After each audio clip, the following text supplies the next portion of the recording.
get stronger all the time. So I say, this isn't my faith. This is a faith that stands the test. The devil said, Job just trusts you, God, because you bless him. So God says, okay, take it all away. Take it all away. And we'll test his faith. And it was all taken away. All of it. And he said, even if you slay me, I'll trust you.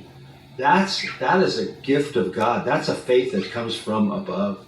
So as you grow as a Christian, as you have more experiences that challenge your faith, if you come out the other side, trusting the Lord, still loving him, still humble, still desiring to be obedient, those are the acid tests. You said a love for Jesus Christ, or who do you love and what do you love, because we're new creations, a humility that comes from what Christ has done for us in the gospel. And then you mentioned obedience and trials. I have one final question for you regarding obedience.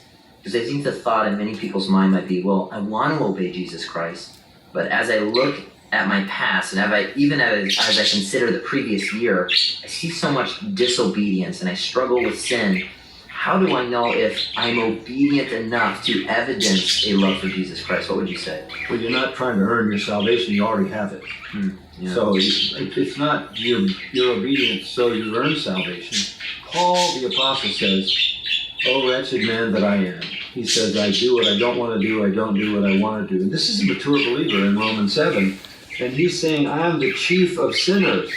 So you're never going to be at a point where you're not going to have sin. That's part of what humbles you, right? That's part of what humbles you. So if you're looking for perfection in your life, you're never going to find it. So I like to think of it as direction, not perfection. What's the trajectory of your life? Is it toward Christ? Is it toward an honest evaluation of your own sinfulness that causes you to be humble? Is it in the direction of desiring to be obedient? I don't obey the Lord perfectly. That's why I need to be saved with an eternal salvation. Because another way to say it would be this, Johnny. If I could lose my salvation, I would.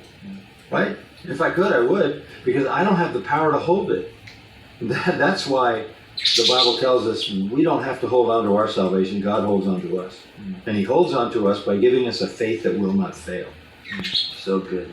So as new creatures, we need to evaluate what and who do we love. There's a humility that accompanies those who are truly saved. They're broken over their sin and they're grateful for what Jesus has done. There's a desire to be obedient. And then there's the test of trials. Do we come out of the difficulties in our life